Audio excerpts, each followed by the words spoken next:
Bueno, pues comenzamos en tiempo y forma. Gracias a todos, hermanos, hermanas que están aquí presentes. Gracias a los hermanos también que a través de Zoom nos siguen.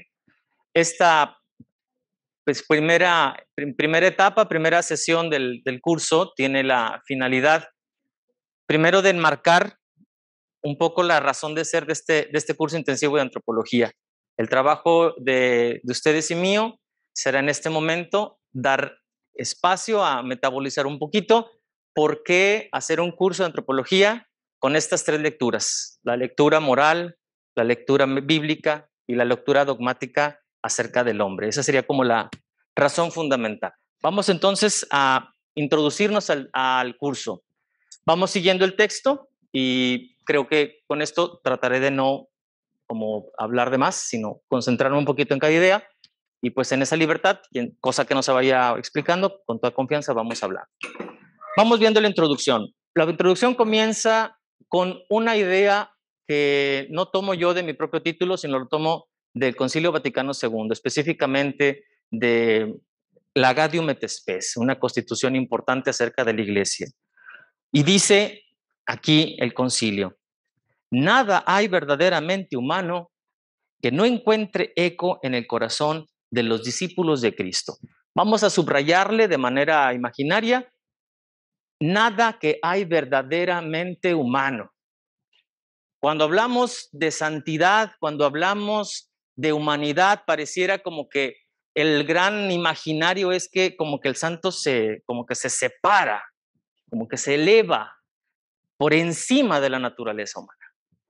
Como si realmente tener pasiones, tener emociones, dar un beso, tener una relación íntima, tener una relación activa, conyugal, pareciera que es como algo que siempre tiene ese imaginario más como de tentación que de virtud. Pareciera que lo humano, el vivir lo humano, no nos ayudara a llegar a Dios.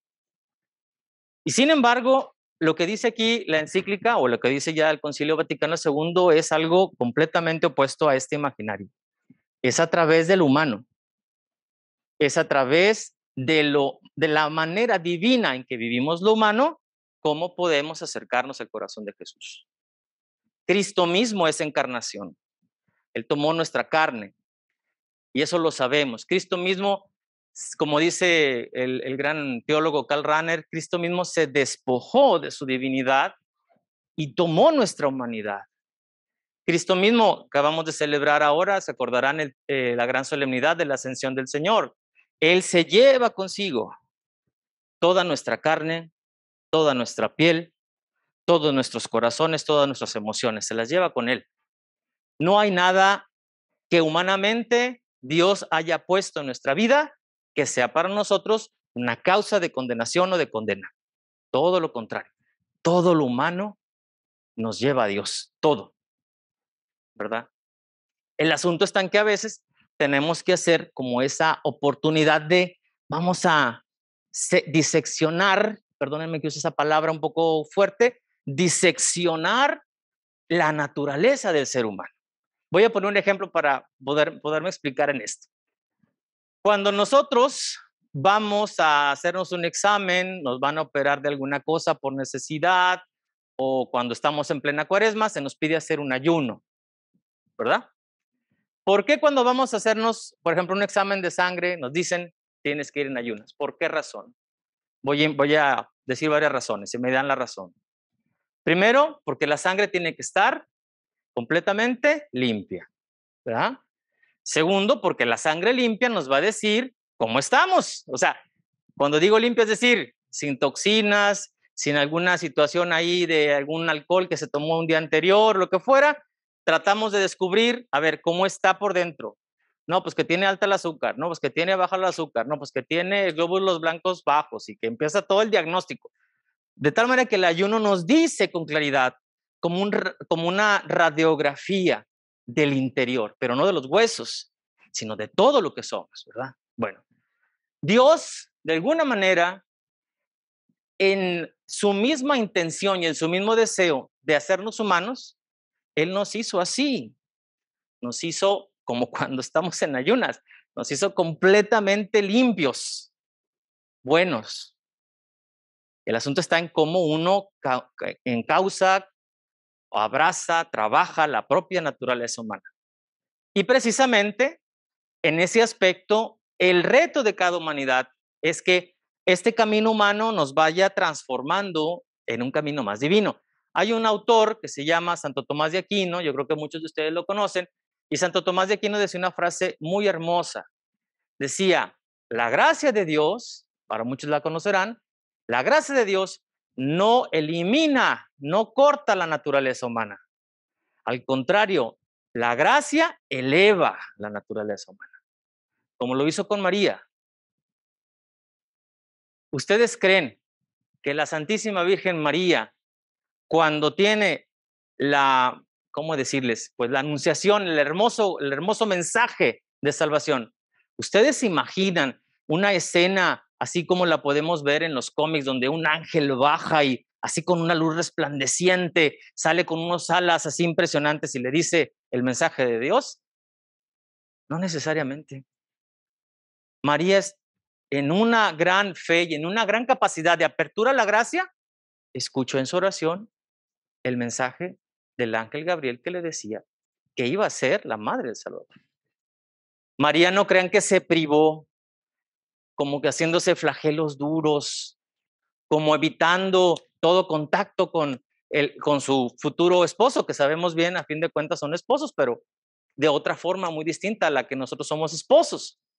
Pero María es el gran modelo de encarnación de humanidad. Y María, precisamente, fue la primera que se encarga de darle a su hijo la noción de que hay que trabajar por Dios en lo humano. Por eso fue en esa boda de Caná que hizo el gran milagro de ayudar a esta pareja que estaba en una gran necesidad. No porque les faltara comida en esa boda de Caná. Si se fijan en ese detalle es muy interesante. María no les dice, oye hijo, se les acabó la comida, multiplícasela. No, ¿qué multiplicó? El vino. Ah, caray, ¿cómo que el vino? Pues en todo caso, multiplícale la comida, ¿no? Y uno dice, ¿por qué el vino? Porque el vino, símbolo de la vida, de la alegría, eso es lo que nos hace humanos. La risa, el gozo, el aprender a educar las pasiones, las emociones, los sentimientos, en esa compartir, en ese educar, en ese santificarnos, ahí es donde nos hacemos más divinos. Y eso es lo que de alguna manera la iglesia y en Cristo es la propuesta directa para que nosotros podamos acercarnos más a Jesús. Jesús nos está diciendo que todos tenemos entonces que ser anacoretas e irnos al desierto y estar ayunando todos los días. No. Dios quiere que en lo ordinario de la vida vayamos haciendo cosas extraordinarias. De eso se trata la santidad. San Martín de Porres es un gran ejemplo, ¿verdad? Que todos los días estaba barriendo el templo y que tenía el don de la bilocación y estaba en el templo y estaba en la capilla al mismo tiempo, ¿verdad? Pues es decir, Dios no se va de la naturaleza, al contrario. Entonces, el tema es que ante este ideal de vida cristiana, vuelvo otra vez al texto, al segundo renglón, sabemos, dice ahí, que nuestra sociedad actual está sujeta a cambios profundos, tanto en el ámbito científico y tecnológico como en el campo de las relaciones humanas, que han producido una verdadera metamorfosis social y cultural que se refleja también en la vida religiosa. En muchos de los casos han sido estructurados y propuestos caminos educativos y culturales que transmiten una concepción de la persona y de la vida pretendidamente neutra, pero que en realidad reflejan una idea del hombre y de la mujer contraria a la fe y a la razón. Eso nos lo dice Benedicto XVI en su discurso del año 2011. ¿Qué se refiere con esto de cambios profundos científicos y tecnológicos? Pongo dos ejemplos, no sé si estén de acuerdo conmigo.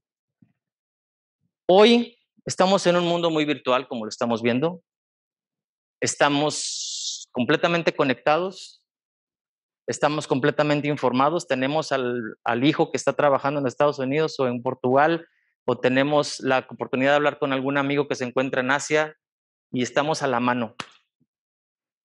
y tenemos las noticias de lo que está sucediendo en Italia, lo que está sucediendo en Edimburgo al mismo tiempo y lo que está pasando en Campeche. Y bueno, sabemos que hay mucha información. Pero díganme si no, una cosa es estar informados y otra cosa es estar comunicados, ¿verdad? Hoy, por ejemplo, vemos tranquilamente cómo hay un gran reto. Ustedes, quiero pensar que muchos de ustedes, o la mayoría de ustedes, tienen hijos. ¿Cuál es el medio en el que se comunican? No, yo sé, pueden decir, padre, pues el celular. Sí, pero ¿qué tipo de comunicación hay en el celular? ¿Cuántas veces pueden ellos expresar verbalmente, textualmente, una frase? ¿Qué es más fácil para ellos? Hacer el, ¿cómo le llaman? El emoji o mandar el meme. Y no estoy en contra de eso, pero ¿qué pasa con ese mundo técnico? Que ese símbolo requiere mucha interpretación. Y si ese símbolo no lo entendemos bien, después genera mucha confusión, hasta conflicto. Es un cambio drástico que estamos viviendo, no lo podemos negar. ¿Sí? Hablo de otra cosa un poquito más, de un nivel ético un poquito más conflictivo. Últimamente, en la actualidad, cada vez más está la tendencia a dignificar el derecho a la vida de los robots. Así como se oye. O sea, hay robots que casi son como el 50% del cuerpo de una persona o el 50% de la vida respiratoria de una persona. Entonces, esos robots hasta están pensándose las formas de hasta recibir herencia para que esos robots sigan dándole vida, ¿verdad?, a estas personas. Un caso de ellos es el gran científico Stephen Hawking, ¿verdad? ¿Se acordarán de él? Él tiene un aparato de esos. Ahora, está también ahora replanteándose, ante esta confusión de la idea de hombre, de la idea de mujer, se está también ahora replanteando la necesidad de ver, así se los voy a decir, perdonen que a lo mejor suena muy fuerte lo que les voy a decir, de que haya el derecho de casarme con un robot, hombre o mujer, o lo que fuera, ¿verdad? ¿Por qué el derecho? Porque el robot, en la premisa tecnológica y cultural actual, la premisa de hoy dice que la gran mayoría de las personas que quieren casarse con un robot es porque precisamente esas personas dicen, pues es que el robot va a hacer lo que yo quiero que haga. Y no necesito casarme con una persona a quien yo tengo que comprometerme, servirles, trabajar para ella, vivir para ella, atenderla. No, yo lo que quiero es que ese robot me cuide a mí. ¿Y cómo se llama eso? Egoísmo. Y es un derecho.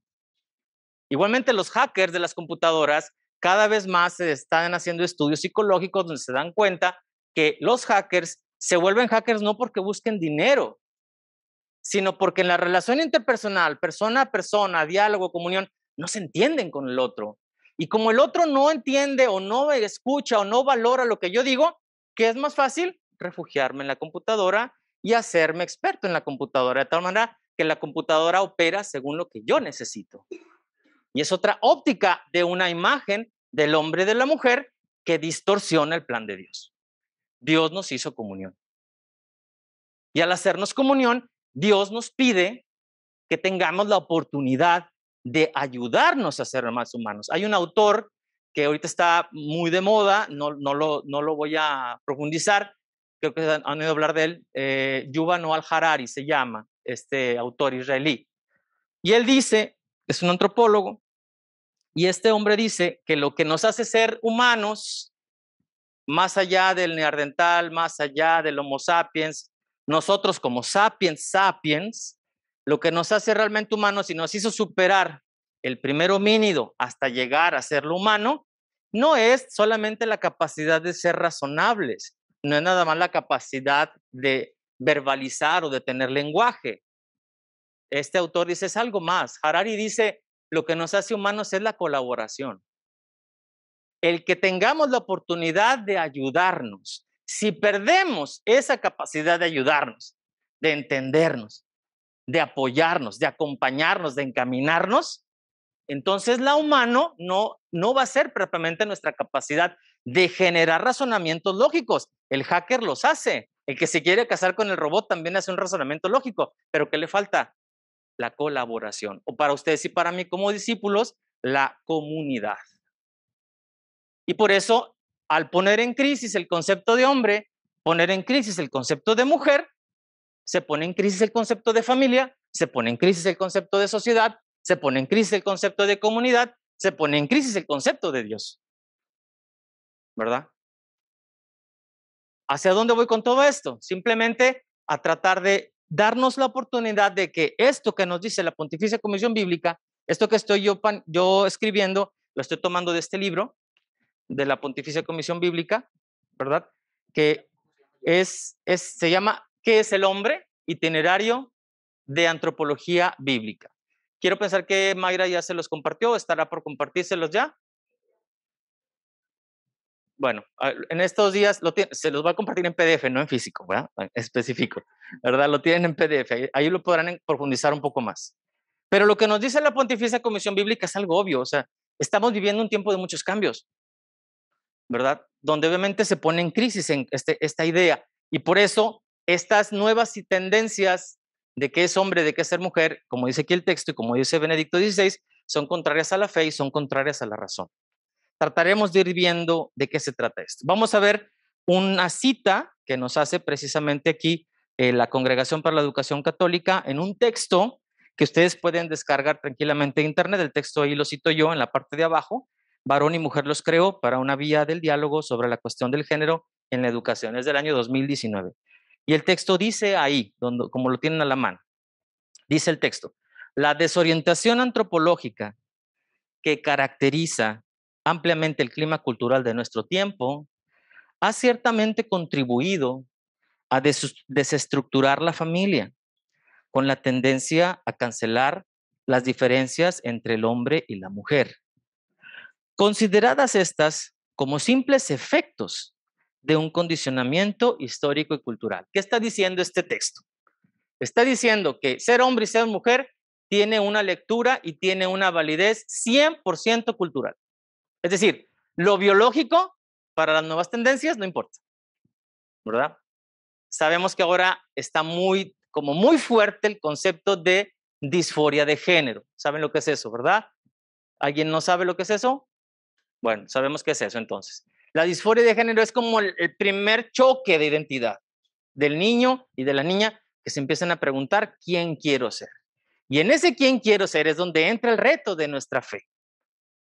Si yo respondo, es lo que yo les invito a profundizar en este curso, si yo respondo quién quiero ser desde el punto de vista de la razón y desde el punto de vista de la cultura, de lo que veo, de lo que siento, si mis criterios de verdad son solamente lo que siento y lo que veo y no tomo en cuenta a Dios, ese concepto de hombre y ese concepto de mujer van a estar constantemente migrando.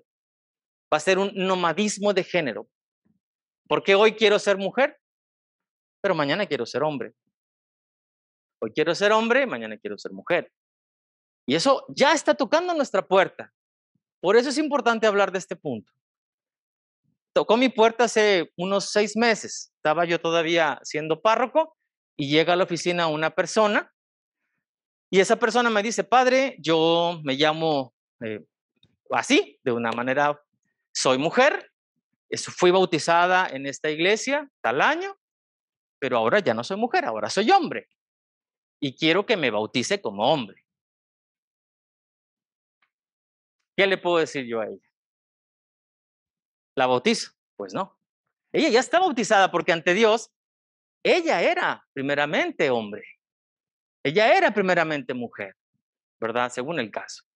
Y así como yo se los platico, otros hermanos sacerdotes también lo han vivido, ¿verdad? Hay toda como un imaginario, una expectativa que cada vez la idea o el proyecto de Dios, como lo propone el Salmo 8, está tendiendo a granularse, está tendiendo a desbaratarse. Y la idea es descubrir, la idea no es la propuesta de la Comisión Pontificia Bíblica, la idea no es pelear con ellos, la idea es comunicarnos con ellos, dialogar con ellos, llegar a un punto en que ellos vean desde nuestra postura ¿Cuál es la idea? ¿Cuál es el proyecto de Dios para la humanidad? Respetarlos, obviamente, ¿verdad? Si en sus luchas, en sus batallas, muchos tal vez de nuestros hermanos o en casa ustedes tendrán situaciones de ese tipo, no se trata de correrlos de casa, no se trata de decirles que no son hijos de Dios, no, son hijos de Dios totalmente. Y muchos de ellos yo creo que van a decir, sí, yo creo en Dios, Dios es mi Salvador, hasta pueden decir. Pues sí, pero como San Pablo nos lo va a decir y nos lo va a explicar el Padre Carlos, una cosa es decir, Dios es mi Salvador, al cual yo le pido y me da, al cual yo le prometo para poder tener. Sí, Dios es mi Salvador, pero no necesariamente Dios es mi Señor. Y es distinto. Y por eso dice Jesús, dice San Pablo, todo aquel que invoque a Jesús como Señor será salvo. Salvo. ¿Por qué? Porque una cosa es decir, pues sí, Dios me rescata, yo le pido a Dios que me ayude en mi área, pero yo no me comprometo con Él. Él no transforma mi vida. En cambio, cuando yo digo, Dios es mi Señor, a quien le debo la vida, a quien le consagro mi vida, en quien camino, en quien me muevo, en quien existo, la cosa cambia. Y Dios puede hacer grandes maravillas, ¿no? Y eso Dios lo inserta en la naturaleza humana. Estas ideologías son las que están fuertemente dándonos a nosotros nuevas áreas de reflexión, de trabajo, de esfuerzo. Y creo que ahí en nuestra vida cotidiana hay mucho por andar, mucho, mucho por trabajar. Teniendo en cuenta pues esta parte, me permito leer el tercer párrafo que tienen ahí en el texto. Y dice aquí, estas ideologías presentan la idea de una sociedad sin diferencias de sexo y vacía el fundamento antropológico de la familia. Esta idea de sociedad vacía el fundamento antropológico de la familia. Esta ideología lleva proyectos educativos y directrices legislativas que promueven una identidad personal y una intimidad afectiva radicalmente desvinculadas de la diversidad biológica entre hombre y mujer. En otras palabras, nos va a decir Papa Francisco, la identidad humana viene determinada por una opción individualista que también cambia con el tiempo. O sea, esta ideología del género, esta ideología de una sociedad tecnológica, esta ideología de una sociedad científica, podemos ser muy avanzados en la ciencia, pero tener una pata coja moralmente hablando, ¿verdad? Y eso no es el buen caminar de una sociedad. Veremos al final del curso que precisamente el tema, uno de los grandes retos ahora de la sociedad es que cada sociedad estipula qué es bueno moralmente y qué es malo moralmente. Lo estamos viviendo como lo estamos viendo en Estados Unidos, en Nicaragua, en El Salvador. Y eso no puede ser. La sociedad, la política y el Estado no pueden convertirse para nosotros en el Dios que define qué es bueno y qué es malo, porque no tienen poder para hacerlo. ¿Se acuerdan de aquel relato cuando Jesús está frente a Pilato y que Pilato le pregunta a Jesús, ¿qué es la verdad? ¿Jesús responde o no responde? No responde, o al menos eso sabemos. Pero la pregunta no es ¿por qué Jesús no responde? La pregunta es ¿por qué Pilato no quiso la respuesta de Jesús? ¿Por qué Pilato se da la media vuelta y se va con la gente, ¿no? Porque a Pilato no le importa la verdad. Porque en muchos casos, en la mayoría, la política tan, digamos, perversamente manipulada, no le importa la verdad. Le importa lo que diga la mayoría. Entonces, si la mayoría dice es bueno abortar, vamos a abortar. Pero si mañana la mayoría dice no es bueno abortar, entonces no vamos a abortar. Esta tendencia política es precisamente lo que está diciendo aquí el Papa. Partir de un concepto humano de individualismo, primero yo, después yo, no lleva a una sociedad, no lleva a una familia, no lleva a una iglesia sana, sensata.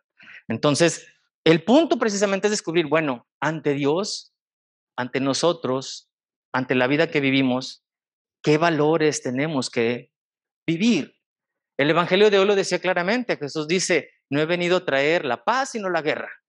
Voy a poner en contra al padre contra la madre, al hijo contra la hija, al hijo contra la madre y toda esta dinámica. ¿Por qué? Porque cuando Jesús toma nuestro corazón y cuando nos da nuevas capacidades de amar, las situaciones aparentemente normales en la casa, tolerables en la casa, que no tienen que ver con el Evangelio, en esa situación, cuando Jesús toca mi corazón, ante esas circunstancias donde uno, bueno, está bien, no pasa nada. Cuando Jesús realmente nos transforma, uno no se queda callado. O díganme ustedes, si ustedes y yo tenemos hermanas, amigos, familiares, nosotros vamos a misa, por ejemplo, y hay gente que descaradamente en nuestra cara nos dice, yo no voy a misa, ¿verdad? Yo no creo en Dios, pero si estoy bien, si estoy de acuerdo en la unión libre, si estoy de acuerdo en esto, en aquello, llega un momento en que el corazón del discípulo de Cristo, cuando escucha eso, ante el amor de Dios, no se puede quedar callado. Y ahí es donde entra la guerra. Ahí es donde entra el deseo realmente de decirle, oye, hay otra oferta mejor para ti. Hay un camino para que crezcas como persona, como familia, como pareja, y ese camino lo da Cristo. De eso se trata esto. La misión educativa de la iglesia en ese aspecto es grande, y por eso es importante, como les propondremos más adelantito aquí, si bien no creemos en Dios por razones, sí tenemos razones para creer en Dios. En este contexto, la misión educativa del discípulo de Cristo enfrenta el desafío de dar espacio a la reflexión, diálogo y comunión con toda persona que culturalmente aspira a una existencia plenamente conforme a su propio ser, su propia naturaleza humana, con el reconocimiento de la igual dignidad de cada uno de nosotros, sin distinción de raza, sexo u opción ideológica. El deseo, pues, de la Iglesia, fiel al mandato de su Señor, es ponerse al servicio de la humanidad, aportando aquellos elementos de verdad que favorezcan un auténtico progreso según el designio de Dios. Me detengo ahí para explicar esa idea. Aportar elementos de verdad que favorezcan un auténtico progreso según el designio de Dios. Voy a poner una pregunta antropológica para dar a entender este elemento. Ayúdenme, levanten la mano. ¿Quién de sus hijos están casados? De ustedes, ¿quiénes de sus hijos que tengan hijos están casados? Bueno, imaginémonos, gracias, bajémosla. Imaginémonos que ustedes les hacen a su hijo o a su hija esta pregunta que voy a hacer yo. ¿Qué es más importante en esa relación? ¿Ser amada? ¿Ser amado? ¿Es más importante amar? ¿Amarla? ¿Es más importante amarlo? ¿Es más importante ser amado o es más importante ser honesto en la relación? Piénsenle un poquito. Una persona con las tendencias más actuales puede decir, no, padre, es que sin amor no se puede vivir. Y es cierto, Pablo lo dice. Teresa de Calcuta lo dice. Pero ¿qué pasa si esa pareja que se aman, uno para el otro, dejan de ser verdaderos? ¿Qué pasa con el amor? ¿Sí me explico la pregunta hacia dónde quiero llegar? La iglesia tiene el trabajo de proclamar el amor, pero lo hace bajo la guía de la verdad. Recordemos lo que dice Pablo, el amor se goza en la verdad, porque es la honestidad, el ser verdadero, el uno para el otro, lo que fortalece, eleva e incrementa y potencia el amor.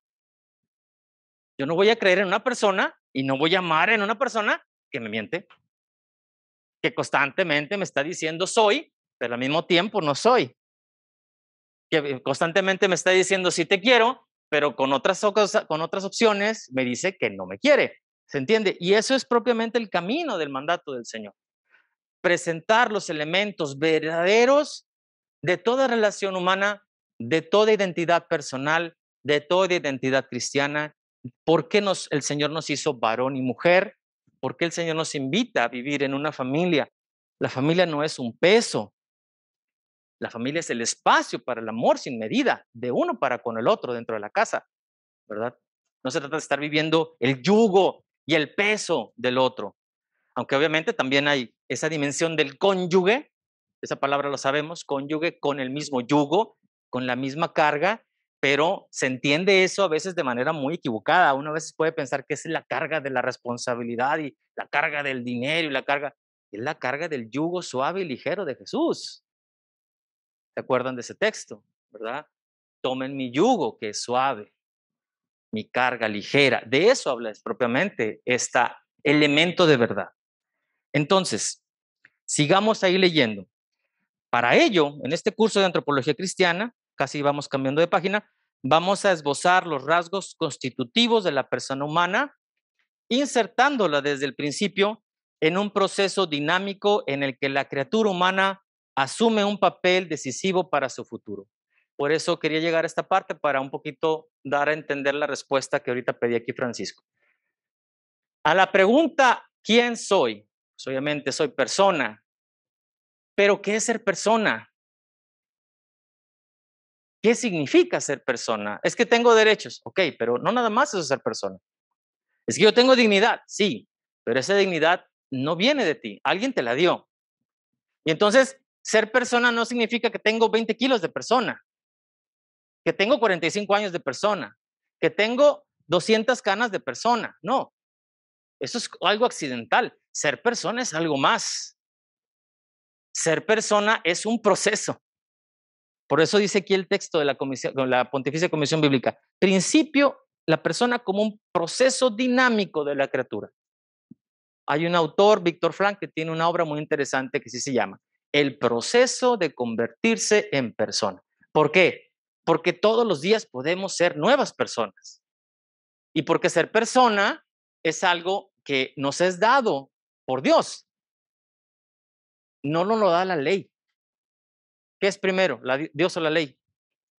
Dios. Dios es el incondicionado que crea y hace posible toda realidad. Y de eso se trata esta dinámica, ¿no? Es decir, entonces, ya tratando de profundizar en la invitación de este curso, leemos la parte siguiente. Entonces, haremos desde 3 disciplinas. Voy a subrayar con negro, como ven ahí, cada una de las 3. Ahí pueden ver un poquito desde la filosofía, luego veremos desde la teología bíblica y después desde la dogmática. Ante este prisma de modalidad de respuesta. ¿Por qué desde la filosofía? ¿Qué es lo que ahorita estamos haciéndonos? He tratado con ustedes de ir haciendo como un ejercicio de preguntar y responder, preguntar y responder, preguntar y responder, de razonar y explicar, de especular y definir, de entresacar cosas que traemos dentro, que las sabemos, pero a veces no las decimos. O que a veces las pensamos y no sabemos cómo decirlas. Ese es propiamente el ejercicio humano de todos los días. Entonces dice, ¿por qué desde la filosofía? Dice ahí, página 3, la parte de arriba. Es decir, desde la espontánea y natural capacidad intelectual, la que nos permite no solo plantearnos preguntas, sino que también podamos razonar acerca de las preguntas. La historia de la humanidad en ese aspecto está marcada por su incesante actividad de búsqueda. Ya lo dice la Sagrada Escritura en el libro del Eclesiástico. Decía el sabio de Israel, yo, Cogelet, fui rey de Israel en Jerusalén, me dediqué a investigar y a explorar con método todo lo que se hace bajo el cielo. Triste tarea ha dado Dios a los hombres para que se ocupen de ella. Eso dice la palabra de Dios. ¿Qué significa esto? Está en nuestra naturaleza humana preguntar. Eso es hacer filosofía. Razonar, encontrar el por qué, ¿verdad? ¿Por qué sucedió? ¿Hacia dónde va? ¿Cuál es el sentido de esto? ¿Para qué me sirve? Tristemente a veces nada más nos estamos preguntando en el para qué me sirve, pero no siempre nos preguntamos de dónde viene, ¿verdad? No siempre nos preguntamos en qué condiciones está, cuál es la causa de que esto exista. Y allí le empezamos a dar vueltas y vueltas y vueltas. Eso es hacer filosofía. Vamos al siguiente parrafito para poder profundizar un poquito más. El deseo de conocer constituye sin duda una de las características del ser humano, reconocida y apreciada ya por los antiguos filósofos, porque hace que la misma existencia sea creativa, sea útil y mejor.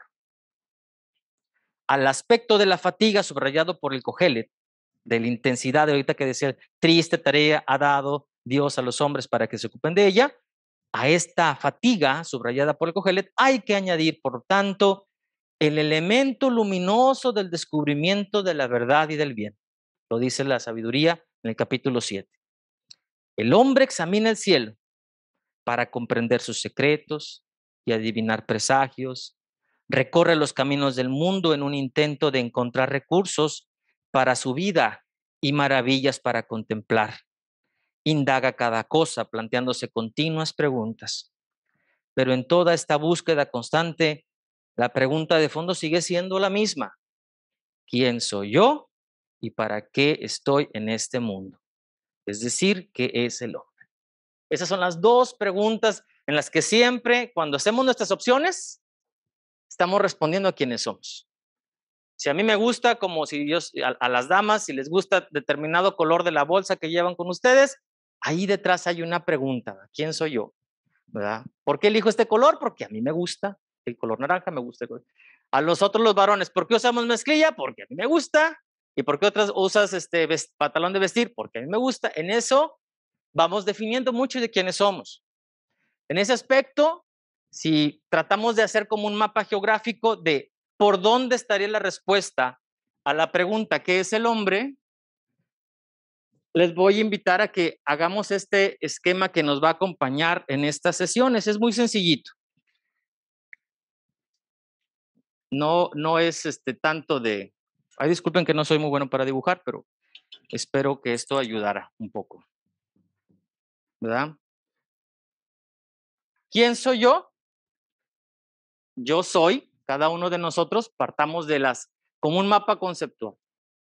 Yo soy pensamiento. ¿Estamos de acuerdo? Somos pensamiento. Sí. A ver. Ahí se me ve un poco mejor. ¿Los de abajo también? ¿Sí? ¿Sí lo ven? Bueno, como quiera, en otro momento lo presentaré. Y para los que están bueno, sí lo están viendo los que están acá en Zoom. Ok. Yo soy pensamiento, un elemento, pero también soy sentimiento.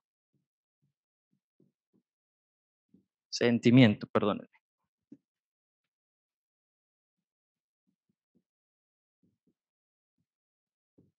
No solamente soy pensamiento y soy sentimiento, también mis acciones dicen mucho de lo que yo hago. También soy comportamiento.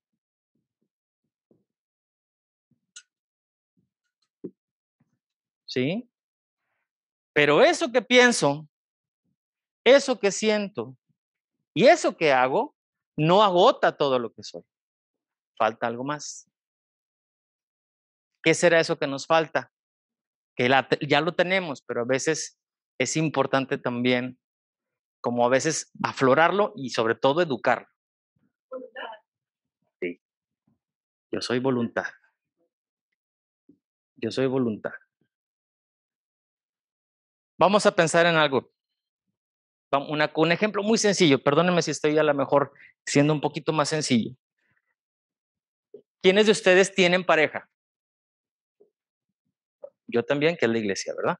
Entonces, cuando ustedes pensaron, ella o él es mi pareja, puede ser que a lo mejor no sea muy buen futbolista, o puede ser que le guste mucho la novela, puede ser que sea una persona que le guste mucho las canciones del Farafara, puede ser que a lo mejor le guste más la música clásica, puede ser que a lo mejor no sea muy bueno en las matemáticas, pero a lo mejor es muy bueno en la poesía, o al revés. Puede ser que tenga muy buena voluntad, o puede ser que sea más perezosa la persona. Pero cuando uno va sumando las razones, ¿por qué estoy con esa persona? Si hacemos la suma, pero uno haciendo la suma a veces no da la suma, ¿verdad? Es que sí, esto, bueno, y es que también eso, bueno, es que también lo otro, es que sí, es que le va al Tigres, o es que le va al Monterrey. Puede uno sumar. Si uno se queda pensando en que nuestra decisión es solamente lo que pensamos del otro, estamos fritos. Si solamente sumamos lo que pensamos y lo que sentimos por esa persona, estamos fritos. Y si solamente nos dejamos llevar por lo que hace, pero no por lo que siente, no por lo que busca, también estamos fritos. Al final, este cuadro nunca se realiza. Calma, no estamos diciendo que estemos mal hechos, ¿verdad? Les voy a dar un tip para que se entienda por qué no estamos mal hechos. Vamos a poner esta imagen, vamos a aplicarle este esquema a él. ¿Él por qué se dejaba llevar? ¿Cuál era lo que lo movía todos los días? ¿Esto? Él podía haber juzgado a la mujer pecadora, ¿o no? Él era mucho más sabio que todos los doctores de la ley. Podía aplicar la ley a como él quisiera, pero no se dejó llevar por esto. Tampoco se dejó llevar por esto, porque obviamente muchas veces la compasión lo hizo superar esto, ¿no? Y su comportamiento como judío nunca fue el correcto.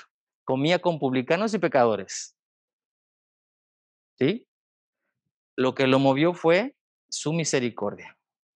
Por eso siempre está ahí, recordándonos que lo que hace la persona ser lo que es la decisión de todos los días. De todos los días querer ser ante el Padre el Hijo amado. Esa voz es la más importante, la voz. ¿Se acuerdan que el Evangelio insiste mucho en esa antropología teológica? ¿Sí? Él escuchaba la voz del Padre. Mi Padre y yo somos uno.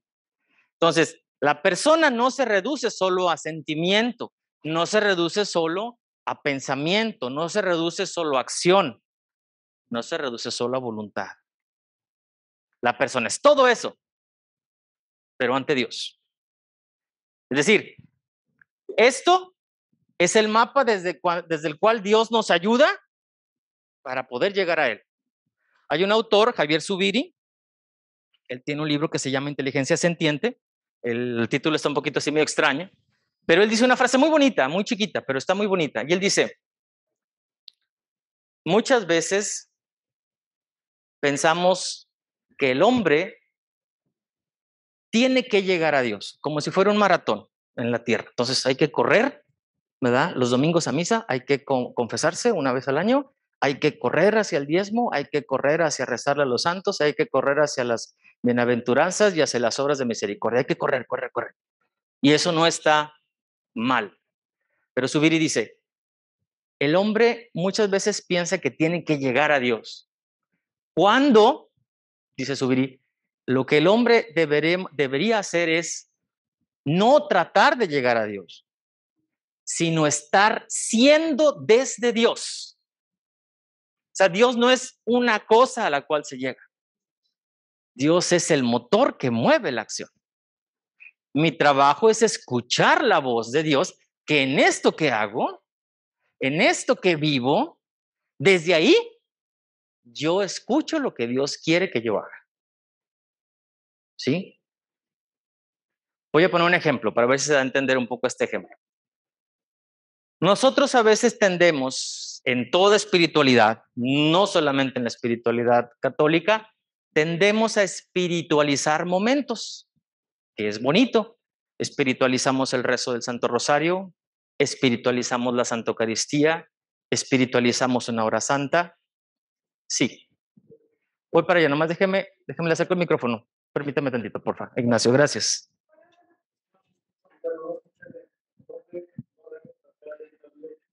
Estar siendo desde Dios. Estar siendo, del verbo ser. Siendo. Siendo ya, nos dice ya el participio de movimiento, de acción. Estoy siendo. Como decir, estoy yendo hacia ti, que es un verbo de movimiento. Zubiri lo dice estar siendo. Y por eso explicaba el tema. Cuando estamos en misa, es muy padre decir, ay, al fin, silencio, paz, la palabra. Y salimos a la casa y todo sigue igual. Espiritualizamos un momento y el otro momento pareciera que no es espiritual, ¿verdad? Y entonces tendemos a santificar las cosas de manera santificantísima.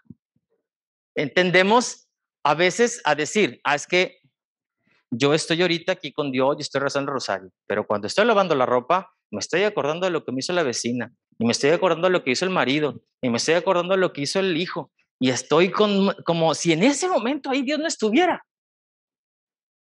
Y entonces separo la vida, separo los sentimientos de los pensamientos, de los comportamientos y de la voluntad. Y dice Zubiri, y dice también el Espíritu Santo en la Sagrada Escritura, el Espíritu de Dios está en ustedes. ¿De acuerdo? Es decir, ¿cómo podemos santificar las cosas? Separando las cosas. Entonces, en misa sí estoy santo, sí estoy santa, y en el trabajo no, sigo en la corrupción, en el trabajo no. Viva, santifique cada cosa, santifiquemos cada cosa. Estoy lavando los trastes en ese momento, en la medida en que yo mejor hago mi trabajo, y ahorita más, en la medida en que mejor ahorro agua, más santifico ese momento. ¿Me explico? Si yo, si yo también se entiende la otra parte. Si yo estoy en misa, pero dejé los frijoles allá encendidos, no le hablé a mi hija y se me olvidó el otro y me habla el celular y todo, tampoco estoy santificando el momento. Lo dice el libro de la sabiduría. Hay tiempo para cada cosa, ayúdenme, y cada cosa a su tiempo. No es separar las cosas. Por eso dice Javier Zubiri, no es llegar a Dios, porque el llegar a Dios es, mañana empiezo. Porque llegar a Dios es, ya viene la cuaresma, ahora sí me voy a confesar. Y ahora sí voy a cambiar. ¿Ustedes creen que nuestros hijos no ven eso? Y por eso dicen, ¿para qué? ¿Para qué creer en Dios? Claro, tienen ahí otra falacia mucho más insensata, la veremos después, ¿verdad? Pero en el fin de cuentas es, más allá de lo que los otros vean o digan, en el fondo está nuestra decisión. Es decir, nuestra capacidad de decir en este momento, estar siendo desde Dios. ¿Usted quiere santificar su vida? Santifique las cosas que vive. Está estudiando, está rezando, está platicando con la persona. Ahí también está Dios. Vivamos con honestidad, hablemos con la verdad, ¿verdad? Eduquemos también la mirada, eduquemos también el pensamiento y todo eso ante una sociedad tan veloz, tan inmediata que vivimos. Yo sé que es todo un reto, ¿verdad? Pero lo mismo vivieron también Pedro, Santiago, Juan, todos ellos también lo vivieron así, ¿verdad? Entonces, ¿por qué entonces esto de las preguntas? ¿Por qué responder? Porque siempre que estamos haciendo algo, en el fondo está nuestra identidad. Está quién soy yo y qué vengo a hacer este mundo. Cuando tú y yo queremos plantear un proyecto a largo plazo, cuando ves hacia el punto de vista, perdóname, cuando ves hacia el punto de llegada, cuando ves hacia dónde quieres llegar, tienes que ubicar el lugar en el que estás, ¿verdad? Ir al punto de partida. Y más en momentos de crisis, cuando estamos en momentos de crisis, ahí es donde se vuelve a atizar esta pregunta. Estoy en crisis, ¿por qué? Porque necesito preguntarme quién soy yo y para qué estoy aquí. ¿Verdad? Que son las preguntas del Salmo que acabamos de orar. ¿Verdad? Dios da huellas, da luces, ¿por dónde? ¿Verdad? Y hacia eso se refiere esto. Vamos a aprovechar el tercer parrafito, el parrafito que está aquí. Nuestro curso entonces pretende profundizar en la abundancia y gratuidad del don de esa naturaleza humana que Dios nos ha dado, tanto en su dimensión natural de ser falible, sometido al espacio y al tiempo, profundizaremos mucho en eso, y su dimensión sobrenatural, dimensión a veces oscurecida en favor de esperanzas puramente terrenas y más aún las opciones de carácter religioso que no parecen tener ya relevancia alguna para la verdad del ser humano. Lo queramos aceptar o no lo queramos aceptar, cada vez más es más fácil decirse ateo que decirse creyente, ¿verdad? No estoy diciendo que es mejor. Vuelvo a repetir, cada vez es más común escuchar que la gente se proclama atea a proclamarse creyente. Y nuestros propios hijos lo dicen, ¿verdad? Y si no es así, entonces confieso a personas de otra galaxia, porque las personas que se confiesan con los sacerdotes muchas veces dicen eso. Les consterna, les preocupa, padre, es que mi hijo ya no cree en Dios. y me lo dice abiertamente, pues no pasa nada, digo, no, usted no se va a condenar por eso, pero vamos viendo qué está detrás, qué otras cosas ellos les mueve, los hace maleducar su imaginación, su emoción, qué otras cosas los hace buscar placeres inmediatos, veloces, efímeros. Y ahí nosotros somos filósofas, somos filósofos. Tenemos que aprender a descubrir ese sentido crítico de lo que les damos. Pongo un ejemplo. Ahorita estamos viviendo un tema de guerra, obviamente, no en nuestro país, pero sí en Ucrania. También se vivió también en otros lugares de Oriente. Y la psicología de la guerra es, en ese aspecto, lo dice el mismo Tomás, es decir, la capacidad de lucha del ser humano está inserta en nosotros. Desde que estamos en la capacidad de lucha, inserta en nosotros mismos. Desde que estamos en el vientre de mamá ya estamos luchando. Y cuando mamá nos va a sacar, nosotros decimos, no, ya está ahí el instinto de coraje, de sobrevivencia. Hay un coraje natural humano, una pasión que se le llama pasión concupiscible, lo veremos más con más calma, que Tomás de Aquino dice, esa pasión concupiscible es la que nos mueve al bien, el bien por uno mismo. Yo quiero comer, yo quiero salir, yo quiero respirar, ¿verdad? Y toda vez cuando la persona crece está esa pasión de, pues yo quiero triunfar, yo quiero sacar 10, yo quiero crecer, yo quiero caminar. Aquí está el micrófono, si quiere, Mayra, le podemos pasar el micrófono. Ahí va, Héctor, déjame nomás que le acerquen el micrófono para que la pregunta llegue a todos. Sí. Sí, de alguna manera la concupiscencia nos ayuda a santificarnos. Totalmente. Le voy a decir una respuesta un poquito así interesante que no la profundizaremos aquí, pero gracias, ahí te tiene el micrófono. Ustedes han oído hablar de Tomás de Aquino. Tomás de Aquino tiene una gran obra que se llama Suma Teológica y está dividida por tratados. La primera parte de sus tratados de Dios, Tomás de Aquino lo dedica a las pasiones humanas, a todo esto. No habla de Dios ahí. Pero ese primer tratado es básico porque las pasiones humanas, dice Tomás, entrega la pasión concupiscible, hace posible las virtudes humanas. Es decir, este coraje, esta lucha, esta guerra es naturalmente buena. El problema es cómo uno la educa o la maleduca.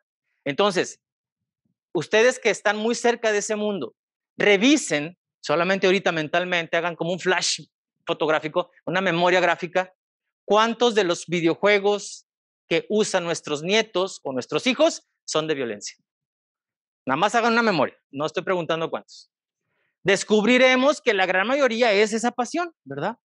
Bueno, eso es un dato en el cual podemos ver cómo si eso se lleva al extremo, esa es una mal educación de los afectos, una mal educación de la concupiscencia. Ah, padre, entonces ya le voy a quitar los videojuegos a mi nieto, a mi hijo. No, eduquemos. Y educar significa aprender a ayudarle al hijo y a mí a decir hasta aquí. Es exactamente, ese es el punto.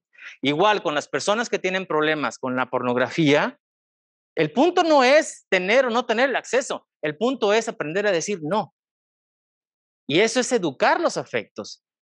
Dios no nos puso eso como una carga, ¿sí? Nos lo puso como una virtud, como un camino para conquistar la virtud, ¿sí?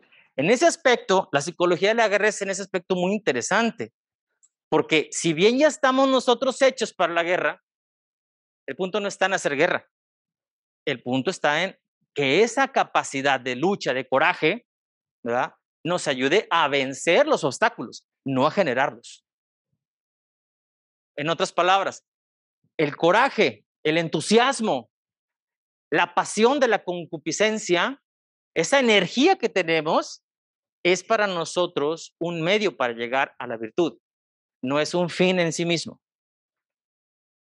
¿Qué es lo que pasa con el placer de la pornografía? ¿Qué es lo que pasa con el placer de la perversión? ¿Qué es lo que pasa con el placer de la concupiscencia malentendida? Buscar eso como fin. No. Todo eso es un medio para otra cosa. ¿Sí? Y ese es el punto que a veces nosotros, para no pelearnos con los hijos, es, ok, ya ten el videojuego, ya, punto, ya, cállate. ¿Verdad? Ya no peleemos. Ok, te voy a comprar eso que quieres. No, ese es el punto, saber negociar, saber conquistar, saber orquestar, ensayar una y otra y otra y otra y otra vez, ¿verdad? Porque para eso tenemos la capacidad de razón. Somos pensamiento, ustedes ahorita lo acaban de decir, ¿verdad? El punto es que a veces no nos gusta razonar y no queremos entrar en conflicto con los demás, pero es parte de la vida. A eso se refiere este curso, ¿verdad? Por eso insisto, nuestro curso pretende profundizar en la abundancia y la gratuidad del don de la naturaleza humana. Estamos tan bien hechos que no tenemos orillas. Orillas. O sea, somos infinitos ante Dios. O sea, una y otra vez podemos generarnos, podemos regenerarnos, podemos recrearnos, podemos renacer. ¿Se acuerdan de esa pregunta tan exquisita que le hace Jesús a Nicodemo? ¿Verdad? No se trata de saber, hay que renacer, ¿verdad?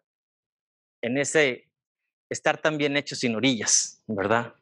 En una y otra vez. Vamos viendo desde la teología bíblica. Esto es un ámbito desde la filosofía, que los lunes con un servidor vamos a tratar de ir trabajando.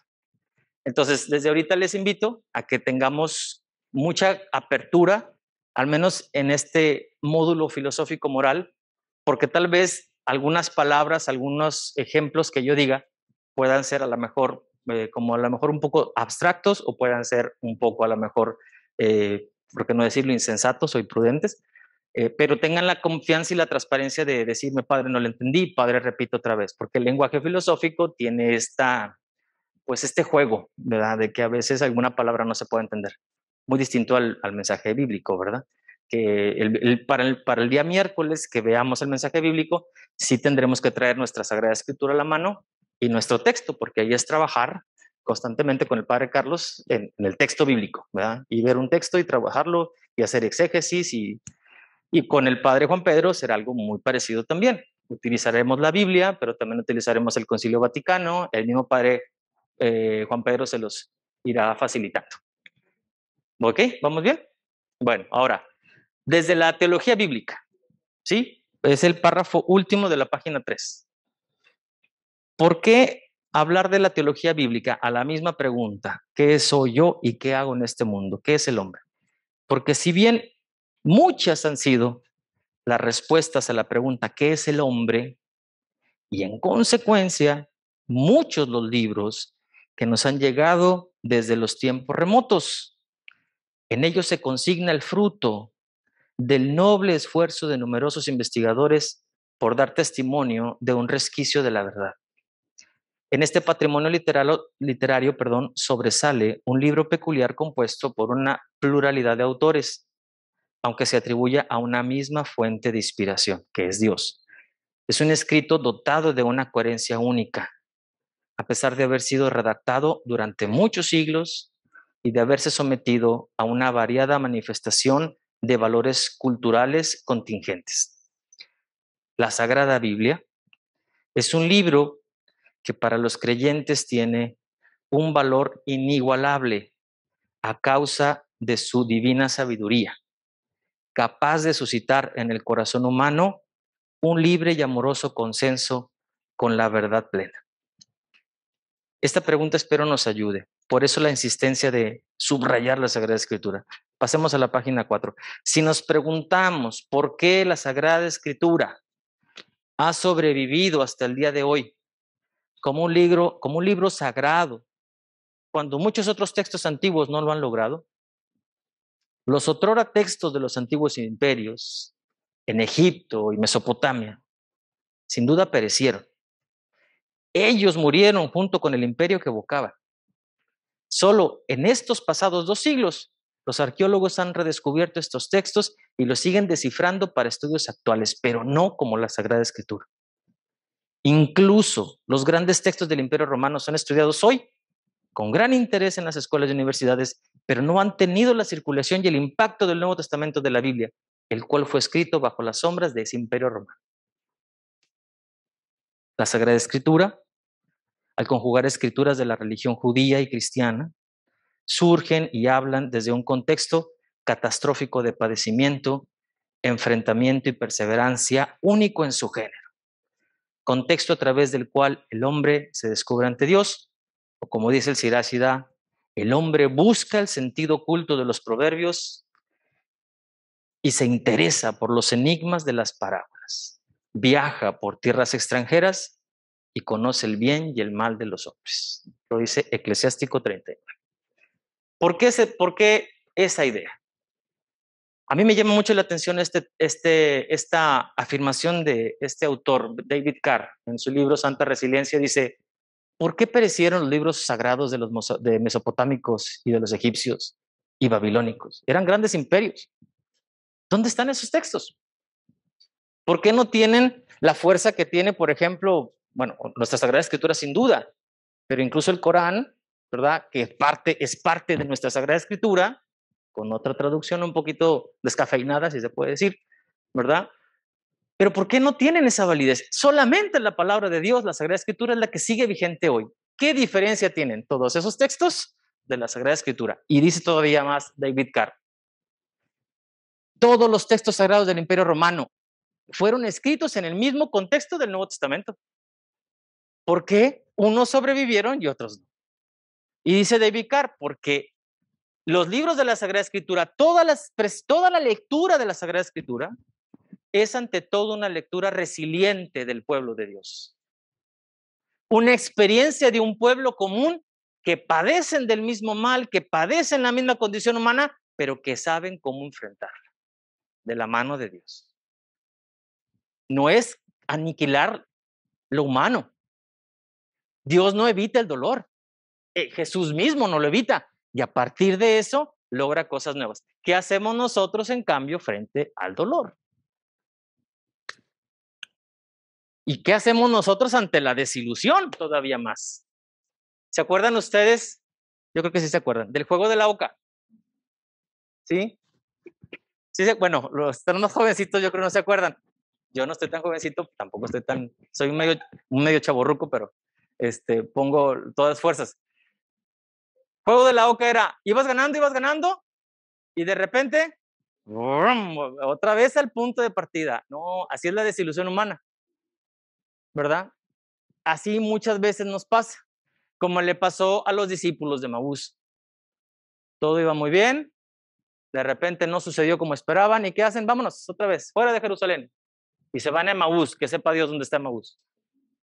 ¿Verdad? Como un saber no andar, pero vámonos, fuga. Ya no quiero estar ahí. No, el pueblo de Israel, la experiencia del pueblo de Israel es todo lo contrario. Seguir caminando, seguir avanzando. Me caí en la fragilidad humana, me vuelvo a levantar.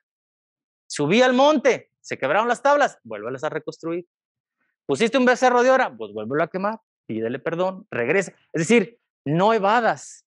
Y ese es el gran problema de una sociedad como la que vivimos hoy. Evadir el conflicto, evadir el problema. No quiero sufrir, no quiero sentir. Y si siento, quiero sentir felicidad. Si siento, quiero sentir placer, no gozo. Y quiero sentir placer para mí. No quiero sentir placer por el bien del otro. Es tanta riqueza que pudiéramos nosotros aprovechar, tantas experiencias de cómo pudiéramos en nuestra antropología de la oración cristiana purificar. A veces nuestras oraciones se vuelven solamente precisamente eso. Pedir, evitar, pedir que no me pase. Pero pocas veces pedimos precisamente esta experiencia, que en esa experiencia de dolor yo sienta el amor de Dios. Yo siento el amor de un Dios que me amó primero. Un Dios que me amó antes de que yo decidiera amarlo. Y cuando yo camino en esa verdad, suceden cosas maravillosas. ¿Verdad? Ok.